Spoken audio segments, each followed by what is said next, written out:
નમસ્કાર, હું નરેન ભૈયા. આજે વાત કરીશું નવસારી જિલ્લાના વાંસદા તાલુકાના ઉનાઈ ગામની.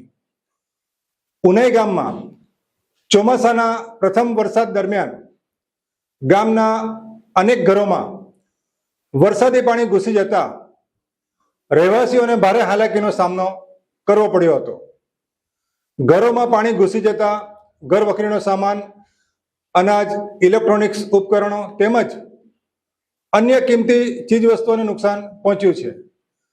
અનેક પરિવારોને આર્થિક ફટકો સહન કરવામાં આવ્યો છે.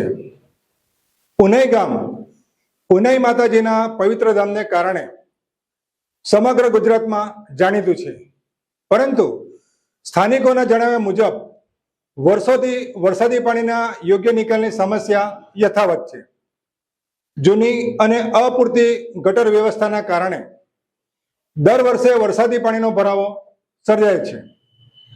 સ્થાનિકોમાં એવી પણ ચર્ચા છે કે કેટલાક પ્રભાવશાળી લોકો દ્વારા ગટરના કુદરતી અથવા નિર્ધારિત નિકાલના માર્ગ પર બાંધકામ કે જમીન પૂરણ થવાના કારણે પાણીના વહેણમાં અવરોધ ઊભો કરતા આવ્યા છે, જેના કારણે વરસાદી પાણી રહેણાંક વિસ્તારોમાં ફરી વળે છે.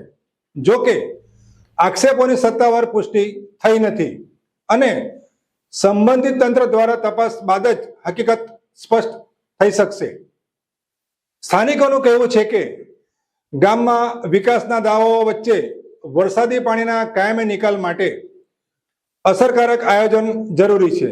સાથે જ જો ગેરકાયદેસર દબાણો કે અવરોધો હોય તો તેની નિષ્પક્ષ તપાસ કરી યોગ્ય કાર્યવાહી કરવામાં આવે તેવી પણ માંગ ઉઠી રહી છે. હવે જોવાનું એ રહેશે કે તાલુકા પંચાયત વાંસદા, ગ્રામ પંચાયત ઉનાઈ અને સંબંધિત વિભાગો આ સમસ્યાઓને કાયમી ઉકેલ લાવવા માટે કેટલા ઝડપથી કામગીરી હાથ ધરે છે અને અસરગ્રસ્ત પરિવારોને કેવી રાહત પૂરી પાડે છે એ આવનારો સમય જ બતાવશે.